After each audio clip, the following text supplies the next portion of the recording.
नमस्कार, आप देख रहे हैं आरजेडी न्यूज़। मैं हूं योगेश चक्रवर्ती। आरजेडी आज 27 साल का हो गया। आज उसकी 27वां स्थापना दिवस जो है आरजेडी के राष्ट्रीय अध्यक्ष लालू प्रसाद यादव के नेतृत्व में मनाया गया और इस दौरान लालू यादव ने केंद्र सरकार पर, पीएम मोदी पर जमकर हमला बोला। खास करके ये कहें कि उन्होंने पीएम मोदी को चुनौती दे दी। क्या कुछ हुआ और क्या उनके भाषण के मायने हैं, ये हम समझते हैं आरजेडी न्यूज़ के संपादक हेमंत कुमार से। हेमंत जी, जिस तरह से लालू यादव ने अपने ठेठ अंदाज, पुराने अंदाज में, भले वो कमज़ोर हैं लेकिन उनका अंदाज वही था, उस अंदाज में संदेश देने की कोशिश की। क्या है उनका संदेश का मतलब? देखिए, सबसे बड़ी बात तो ये है कि लालू यादव शारीरिक रूप से कमज़ोर हैं लेकिन जिगरा उनका काफ़ी मजबूत है, जिगर के काफ़ी मजबूत आदमी हैं। और आज एक ऐसा अवसर था कि संयोग देखिए कि राष्ट्रीय जनता दल का जो स्थापना दिवस है वह ऐसे मौके पर हुआ कि जस्ट उसके पहले लालू यादव, उनके पुत्र, उनकी पत्नी, उनकी बेटी, इन तमाम लोगों पर सीबीआई ने लैंड फॉर जॉब स्कैम में चार्जशीट किया।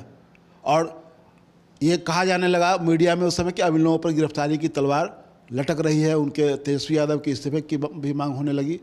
और ऐसे ही मोड़ पर लालू यादव सार्वजनिक मंच पर आज आए और इसके पहले उन्होंने अभी तक कुछ नहीं कहा था। ऐसे ही मोड़ पर लालू यादव सार्वजनिक मंच पर आए और उन्होंने सीधा नरेंद्र मोदी पर हमला बोला और कहा कि उखाड़ कर फेंक देंगे, समझ लीजिए नरेंद्र मोदी। उनका ठेठ अंदाज था और उन्होंने आगे भोजपुरी में जोड़ा कि सोच ला तहार का होई, हमनी के तो फूल माला चढ़ावे वाला भी लोग मिल जाए लेकिन तहार का होई। मतलब कि हम लोगों को तो फूल माला भी चढ़ाने वाले लोग मिल जाएंगे लेकिन आपको फूल माला चढ़ाने वाले लोग भी नहीं मिलेंगे।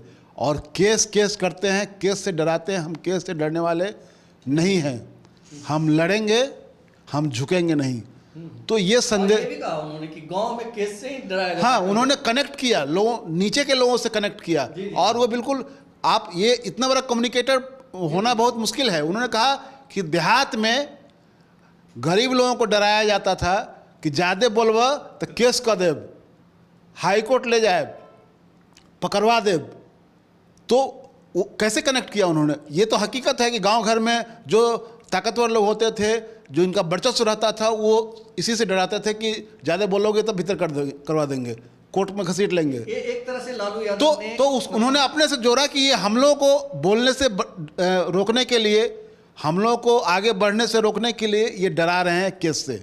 तो वो लालू यादव ने ये बताने की कोशिश की कि कैसे जो अपने जनाधार को एक तरह से कनेक्ट कर रहे थे, उसको संबोधित कर रहे थे कि जैसे आप लोगों को डराया जाता है। जैसे उन्होंने कहा कि देहात में जब गरीबों को ये कहा जाता था कि ज़्यादा बोलबो तो कोर्ट में घसीट ले, कोर्ट में, हाई कोर्ट ले जाए। तो ये जो कहना था उनका, उसके कहने का मकसद यही था कि जो डराने की कोशिश की जा रही है वो हमको रोकने के लिए, हम बोले नहीं, हम विरोध नहीं करें, तो विरोध की आवाज़ों को दबाने की जो कोशिश हो रही है, उसी कोशिश के तहत ये केस मुकदमे किए जा रहे हैं। इससे डरना नहीं है, हम इनके आगे झुकने के लिए तैयार नहीं है, हम इनसे लड़ेंगे। इस मौके पर उन्होंने पार्टी की स्थापना के पीछे की पृष्ठभूमि भी बताई। बीजेपी आरएसएस से लड़ने के लिए लोग अपने कार्यकर्ताओं को ये मंत्र भी दिया। उन्होंने कहा कि आप गांव घर में अपनी टीम बना कर जाइए, वहाँ बीजेपी और आरएसएस के कान फूंकने वाले लोग घूम रहे होंगे, उनसे लोगों को सचेत कीजिए और उनको बताइए।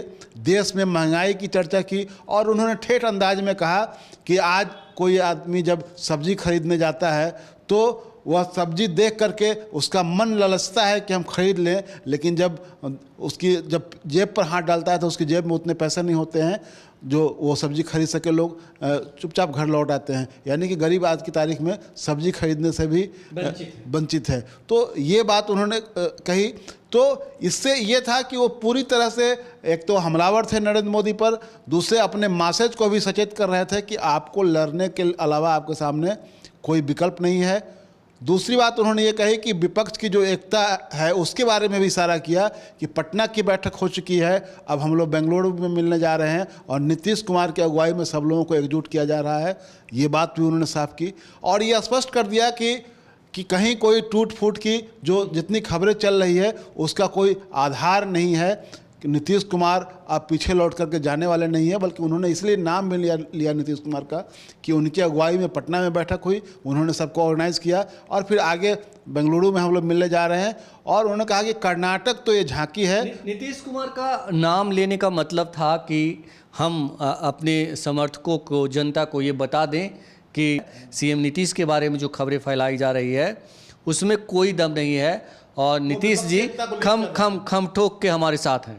हाँ बिल्कुल, जब उन्होंने कहा कि विपक्षी एकता को वही लीड कर रहे हैं, वही उसको ऑर्गेनाइज कर रहे हैं, तो इसका अंतर्निहित मतलब यही था कि वो बताना चाह रहे थे कि उनके ऊपर ये तो जिम्मेवारी है उसको आगे ले चलने की, इसके लिए आगे वो कहने की कुछ खास ज़रूरत नहीं है। दूसरी बात इसमें हम कहें कि उन्होंने अब उस ज़माने के तमाम लोगों को याद किया जो उनकी पार्टी की इस राष्ट्रीय जनता दल की स्थापना में जिन्होंने महत्वपूर्ण भूमिका निभाई थी, चाहे वो डॉक्टर रघुवंश प्रसाद सिंह हो जो इस दुनिया में नहीं है, रामदेव भंडारी हो, रामकृष्ण हेगड़े हो, कैप्टन जयनारायण निषाद हो, विद्यासागर निषाद हो, रमई राम हो, कमल पासवान हो, ऐसे तमाम लोगों को फिर उन्होंने अपने लंबे समय तक जिनसे राजनीतिक प्रतिद्वंद्विता भी रही, रामविलास पासवान जी का नाम लेकर के उन्होंने कहा कि वो बड़े ताकतवर नेता थे, हमारे मित्र थे, उनकी आज जयंती है, मैं उनको श्रद्धा सुमन अर्पित करता हूँ। स्पेशली उन्होंने उनको कोट किया क्योंकि उस समय आज संयोग ऐसा था कि स्थापना दिवस भी था और वहाँ पर ये राजद के अनुसूचित जाति प्रकोष्ठ के लोगों की बैठक भी थी, तो ये संयोग दोनों था कि एक ही जगह सब लोग बैठे हुए थे, तो उसको भी संबोधित किया उन्होंने, उनको भी एड्रेस किया, तो अपने पुराने ज़माने के साथियों को भी याद किया और चलते चलते उन्होंने पार्टी की स्थापना का कारण भी बताया। उन्होंने बताया कि उस समय मैं जनता दल का अध्यक्ष था और मेरे खिलाफ जो साजिशन जो केस हुआ तो उसमें मुझे पार्टी और सत्ता दोनों से बेदखल करने की योजना थी और उसी योजना के तहत ये सब हो रहा था। तब मैंने ये सोचा, मुझे ये लगा कि मुझे अपमानित करने के लिए ये सब कुछ हो रहा है और इसी वजह से हमने ये तय किया अपने साथियों से राय विचार करके कि हम अपनी पार्टी बनाएंगे और बिहार भवन में मीटिंग हुई और उस मीटिंग में पूरे बिहार की जो पार्टी थी उसको मर्ज कर दिया गया राष्ट्रीय जनता दल में, जो यहाँ का जनता दल था उसको राष्ट्रीय जनता। एक बात उन्होंने और कही, खास करके जो बहुत जोर दे के कहा उन्होंने कि झुकना नहीं है। बिल्कुल, देखिए ये सबको पता है और ये पूरी दुनिया जानती है कि लालू यादव ने अभी तक कॉम्प्रोमाइज बीजेपी के मामले में किसी तरह का कॉम्प्रोमाइज़ तो नहीं किया है, चाहे वो पर्दा के पीछे हो या पर्दा के बाहर हो, ये पूरी दुनिया जानती है।